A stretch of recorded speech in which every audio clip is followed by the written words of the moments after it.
ഇതുപോലെ കമൻറ്റ് ബോക്സിൽ നമ്മൾ സാധാരണയായിട്ട് കാണുന്ന മറ്റൊരു ചോദ്യമാണ്, അല്ലെങ്കിൽ വിമർശനമാണ്. ക്ലീശേ, മതമല്ല മനുഷ്യത്വമാണ് വേണ്ടത്. ഹിന്ദുവും ക്രിസ്ത്യാനിയും മുസ്ലിമും ഒന്നുമല്ല, വെറും മനുഷ്യൻ. ഈ മനുഷ്യനാകണം എന്നുള്ള പാട്ടൊക്കെ കേട്ടിട്ടുണ്ടല്ലോ നമ്മുടെ.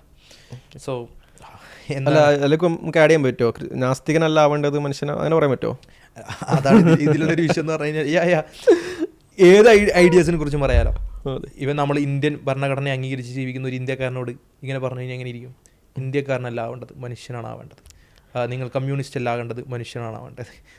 നിങ്ങൾക്ക് എന്ത് വേണമെന്നുണ്ടെങ്കിലും പറയാം. പക്ഷേ ഇതിലൊക്കെ രണ്ട് വിഷയമാണ്. ഒന്ന് ഫാൾസ് ഡയലമയാണ്. കാരണം ഹിന്ദു ആയാൽ പിന്നെ മനുഷ്യനാവാൻ പറ്റില്ല എന്നുള്ള, അല്ലെങ്കിൽ ക്രിസ്ത്യാനിയായ മനുഷ്യനാകാൻ പറ്റില്ല, മുസ്ലിം മനുഷ്യനാകാൻ പറ്റില്ല, നാസ്തികനായ മാത്രമേ മനുഷ്യനാകാൻ പറ്റുള്ളൂ എന്ന് പറയുന്നത് ഒന്ന് വിഷയം. രണ്ടാമത് ഇതൊരു വർഗീയത കൂടിയാണ്. കാരണം എൻ്റെ ആശയം സ്വീകരിക്കാത്ത ആളുകളൊക്കെ എന്താണ്, മനുഷ്യരേ അല്ല. അല്ലെങ്കിൽ തന്നെ ഇതിലിപ്പോൾ ഒരു ഐഡിയോളജിക്ക് അനുസരിച്ചിട്ട് എങ്ങനെയാണ് ഒരാൾ മനുഷ്യനാകുന്നതും മനുഷ്യനാകാതിരിക്കുന്നതും എന്നുള്ള ഒരു പ്രശ്നമുണ്ട്. അതായത് ഇപ്പോൾ ശരിക്കും മനുഷ്യനാവണമെന്ന് പറയുമ്പോൾ ഇവരെന്താണ് ഉദ്ദേശിക്കുന്നത്? ജസ്റ്റ് മനുഷ്യനാകുക, അതായത് മനുഷ്യന് വേറെ ഒന്നും ആകരുത്, ഒരു ഐഡിയോളജിയുടെ ഭാഗമാകരുത്, ഒരു പൊളിറ്റിക്കൽ ഐഡിയ ഉണ്ടാകരുത് എന്നൊക്കെ വാദിക്കാന്ന് കഴിഞ്ഞാൽ ശരിക്കും മനുഷ്യനാകാനല്ല പറയുന്നത്, മൃഗമാകാനാണ് പറയുന്നത്. കാരണം എന്ന് മാത്രമല്ല, പിന്നെ ഇത്തരം ആർഗ്യുമെൻറ്റ്സ് ഒക്കെ പറയുന്ന ആളുകളുടെ ഒരു പ്രീ അസംഷൻ എന്ന് പറയുന്നത് മനുഷ്യനാവുക എന്ന് പറയുന്നത് വളരെ ഉദാത്തവും വളരെ എന്തോ മഹത്തരവുമായിട്ടുള്ളൊരു കാര്യമാണെന്നാണ്. ശരിക്കും ഇൻസ്റ്റിങ്ക്റ്റായിട്ട് മനുഷ്യനാവുക എന്ന് പറഞ്ഞു കഴിഞ്ഞാൽ മനുഷ്യനെ മാനവികമാക്കുന്ന മറ്റ് ആശയങ്ങളിൽ നിന്നും ആദർശങ്ങളിൽ നിന്നുമൊക്കെ ഒഴിഞ്ഞു നിർത്തിയിട്ടുള്ളൊരു മനുഷ്യനാവുക എന്ന് പറഞ്ഞു കഴിഞ്ഞാൽ മനുഷ്യൻ അത്ര ഗുഡൊന്നുമല്ല. മനുഷ്യൻ സാമൂഹ്യ ജീവിയായി വരുന്നത് തന്നെ ചില ആശയങ്ങളുടെയും ഐഡിയോളജീസിൻ്റെ ഒക്കെ ഇടപെടൽ കൊണ്ടാണ്. അതല്ലാതെ മനുഷ്യനിൽ നൈസർഗികമായിട്ടുള്ള പ്രവണതകളെക്കുറിച്ചും മനുഷ്യൻ്റെ നൈസർഗികതകളെക്കുറിച്ചൊക്കെ കുറേ പഠനങ്ങളുണ്ട്.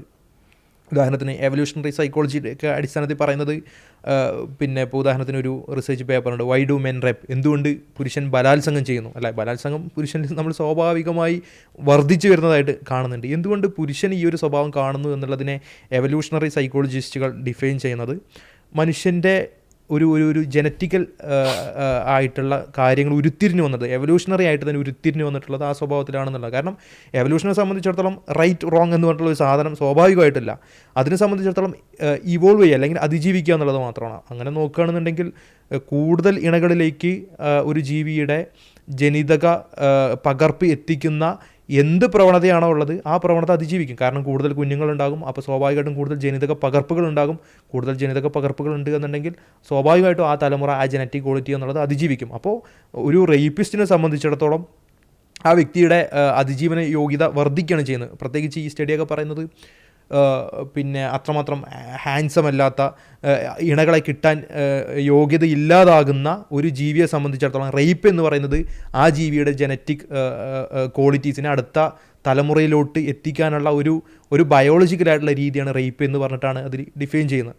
അപ്പോൾ ഈവൻ റേപ്പ് പോലും ജനറ്റിക്കലി ഭാഗവാക്കായിട്ടുള്ള മനുഷ്യൻ. അതുപോലെ തന്നെ വയലൻസ് എന്നൊക്കെ പറയുന്നത് ഹ്യൂമൻ ഹിസ്റ്ററിയിലെ മനുഷ്യ ചരിത്രത്തിൻ്റെ തുടക്കത്തിൽ തന്നെ വയലൻസിൻ്റെ അതിപ്രസരമാണ്. കാരണം ഇപ്പോൾ ചില സ്റ്റഡീസൊക്കെ പറയുന്നത് മനുഷ്യൻ്റെ മുഷ്ടി ഇങ്ങനെ ഉണ്ടായിരിക്കുന്നത് തന്നെ പരസ്പരം ഇടിക്കാൻ വേണ്ടിയിട്ടാണെന്നുള്ളത്. കാരണം അങ്ങനെ ഇടിക്കാൻ ഒരു യോഗ്യമായിട്ടുള്ള ഒരു കൈയുള്ള ഒരു ജീവി ഉണ്ടായിക്കഴിഞ്ഞാൽ, അല്ലെങ്കിൽ ഒരു ജീവിക്ക് അങ്ങനെ ഒരു അധികമായിട്ടുള്ള എന്തെങ്കിലും തരത്തിലുള്ള ക്വാളിറ്റീസ് ഉണ്ടായിക്കഴിഞ്ഞാൽ സ്വാഭാവികമായിട്ടും മറ്റ് ജീവികളിൽ നിന്നുള്ള ഒരു സംതിങ് ബെറ്റർ ആയിട്ടുള്ള ഒരു ക്വാളിറ്റി ആ ജീവിക്ക് ഉണ്ടാവുകയാണ്. അപ്പോൾ സ്വാഭാവികമായിട്ടും ഈ അതിജീവനത്തിന് വേണ്ടിയിട്ടുള്ള യുദ്ധത്തിൽ ആ ജീവി കൂടുതൽ അതിജീവന യോഗ്യത നേടുകയാണ് ചെയ്യുന്നത്.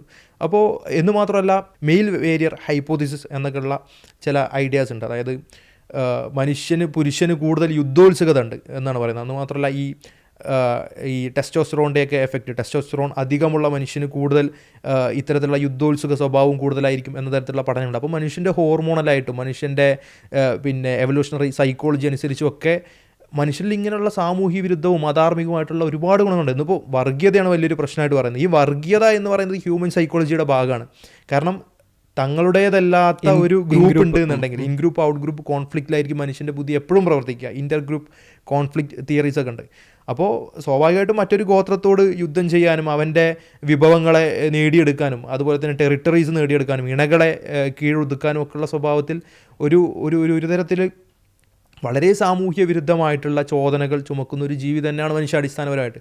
അപ്പോൾ ആ മനുഷ്യനാണെന്ന് പറഞ്ഞു കഴിഞ്ഞാൽ മനുഷ്യൻ അങ്ങനെ വെറും മനുഷ്യനായി കഴിഞ്ഞാൽ ഇവിടെ ഒരു സമൂഹം ഉണ്ടാവില്ല എന്നുള്ളതാണ് അടിസ്ഥാനപരമായിട്ട് ഇത്തരം ആർഗ്യുമെൻറ്റ്സ് പറയുന്ന ആളുകൾ മനസ്സിലാക്കേണ്ടത്. രവി മറ്റേ എലിയുടെ ഉദാഹരണമൊക്കെ വെച്ചിട്ട് വിശദീകരിക്കുന്നുണ്ട്. റേപ്പാണ് സംഭവം വരുന്നത് എന്നുള്ളത്. റേപ്പ് ചെയ്യുന്നവരാണ് കൂടുതൽ സർവൈവ് ചെയ്യുക, അതുകൊണ്ട് എലിയെ വെച്ചിട്ട് മനുഷ്യൻ റേപ്പ് ചെയ്യാനുള്ള ത്വരയുണ്ട് എന്നൊക്കെ വിശദീകരിക്കുന്നത് കാണാൻ കഴിയും. അതേ ആളുകൾ തന്നെയാണ് പറയുന്നത് പൂവിൽ സുഗന്ധമുള്ളതുപോലെ മനുഷ്യനിൽ മൊറാലിറ്റി ഉണ്ട്, എത്തിക്സ് ഉണ്ട്, അതുകൊണ്ട് മനുഷ്യന് വേറെ ഐഡിയോളജിയുടെ ആവശ്യമില്ല എന്ന് പറയുന്നത് ഒരു സെൽഫ് റെഫ്യൂട്ടിങ് ഐഡിയ ആണ്. ഒന്ന് സയൻറ്റിഫിക്കലി തന്നെ അതൊരു മണ്ടത്തരാണ്.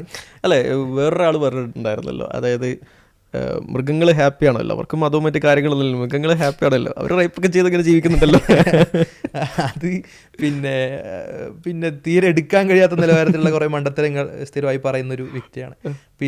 അപ്പോൾ ഇതാണ് ഇവരുടെ ഒരു നിലവാരം എന്നുള്ളത്. ഈ ഐഡിയ മനസ്സിലാക്കേണ്ടത് ഇങ്ങനെയാണ്. മാത്രമല്ല ശരിക്ക് മനുഷ്യനാവുക എന്ന് പറയുന്നത് കൊണ്ട് ഒരു സാമൂഹ്യ ജീവിയാവുക എന്ന അർത്ഥത്തിലാണ് നിങ്ങൾ ഉദ്ദേശിക്കുന്നതെന്നുണ്ടെങ്കിൽ നിങ്ങൾ ഏതെങ്കിലും ആശയത്തിൻ്റെ, അതായത് സമൂഹത്തിൻ്റെ പുരോഗതിക്ക് അനുഗുണമായി വർത്തിക്കുന്ന ഒരു ആശയത്തിൻ്റെ ഭാഗമാവുക എന്നുള്ളതാണ് ശരിക്കും മനുഷ്യനാക്കുന്നത് മനുഷ്യനെ. അതേസമയം റിലീജിയസ് ആവുക എന്നുള്ളതാണ് ശരിക്കും മനുഷ്യനാക്കുന്നത്. ആ സ്വഭാവത്തിൽ പറയാന്നുണ്ടെങ്കിൽ ഇപ്പോൾ ഈ ഹിസ്റ്റോറിക്കലായിട്ട് തന്നെ സംസാരിക്കുകയാണെന്നുണ്ടെങ്കിൽ മനുഷ്യൻ അടിസ്ഥാനപരമായി നേരത്തെ പറഞ്ഞതുപോലെ പരസ്പരം 100-150 പേരുള്ള വെറും ഗ്രൂപ്പുകളായി ഗോത്രങ്ങളായി മാറി നിന്ന് യുദ്ധം ചെയ്തിരുന്ന ഒരു ജീവി മാത്രമായിരുന്നു മനുഷ്യൻ.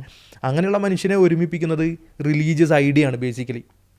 കാരണം പരസ്പരം ഷെയർ ചെയ്യുന്ന ബിലീഫുകൾ മനുഷ്യരെ ഒരുമിപ്പിക്കുന്നു. അങ്ങനെ അവരൊരു വളരെ കളക്റ്റീവായിട്ടുള്ള വലിയൊരു സമൂഹം ഉണ്ടാകുന്നു. അങ്ങനെയാണ് ആ വലിയ സമൂഹത്തിൻ്റെ പുരോഗതിക്ക് അനുഗുണമായിട്ടുള്ള നിയമങ്ങൾ ഉണ്ടാകുന്നു. മാത്രമല്ല മതവും ദൈവവും വരുന്നത് കൊണ്ട് സംഭവിക്കുന്ന ഒരു കാര്യമാണ് ഈ മോറൽ കോൺഫ്ലിക്ട്സ് കുറയുക എന്നുള്ളത്. ഓരോ വ്യക്തികളും അവരവരുടെ തോന്നിയാസങ്ങൾക്കനുസരിച്ച് അവരവരുടെ അതിജീവനത്തിനനുസരിച്ചിട്ടുള്ള കാര്യങ്ങൾക്ക് മുൻഗണന നിന്ന് കഴിഞ്ഞാൽ തോന്നുന്ന ആളുകളെല്ലാം മോഷ്ടിക്കുകയും കൊള്ളയും കൊലപാതകവും ബലാത്സംഗമൊക്കെ ചെയ്യുന്നൊരു സാഹചര്യം ഉണ്ടായിക്കഴിഞ്ഞാൽ ഒരിക്കലും ഒരു സമൂഹം നിലനിൽക്കില്ല. അപ്പോൾ അങ്ങനെ സൊസൈറ്റി ഉണ്ടാകുന്നത് മോറലായിട്ടുള്ള ചില പർപ്പസ് മനുഷ്യനുണ്ട്, മോറലായിട്ടുള്ള ഉത്തരവാദിത്തങ്ങളുണ്ട്, അതനുസരിച്ച് മനുഷ്യൻ ബിഹേവ് ചെയ്യണം എന്നുള്ള ഒരു ഐഡിയ ഉള്ളതൊക്കെ കൊണ്ടാണ് റിലീജിയൻ എന്നുള്ള ഐഡിയ വലിയ വിജയകരമായി നാഗരികതകളെ സൃഷ്ടിച്ചത്. അങ്ങനെയാണ് ആ നാഗരികതകളുടെ തുടർച്ചയായിട്ടാണ് ഈ മനുഷ്യ സമൂഹങ്ങൾ ഉണ്ടാകുന്നത്. അപ്പോൾ വെറും മൃഗമായിരുന്ന മനുഷ്യനെ മനുഷ്യനാക്കിയത്, ആ മനുഷ്യനെ കൊണ്ട് സമൂഹങ്ങളും നാഗരികതകളും നിർമ്മിച്ചെടുത്തിട്ടുള്ളത് റിലീജിയനാണ്.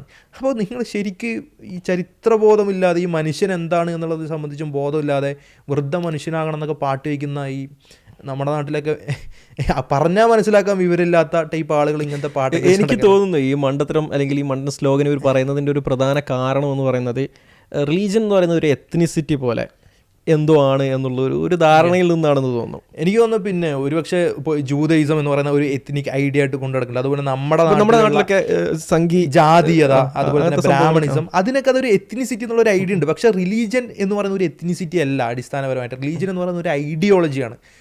ഒരു ഐഡിയോളജി സ്വാഭാവികമായിട്ടും മനുഷ്യന് ഐഡിയോളജി വേണ്ട എന്ന് പറയുന്നവർ മനുഷ്യന് തലച്ചോറ് വേണ്ട എന്നാണ് അടിസ്ഥാനം. നമ്മുടെ നാട്ടിൽ ഇപ്പോൾ ഈ ജാതിയുടെ വിഷയം പറയുമ്പോൾ നമ്മുടെ നാട്ടിൽ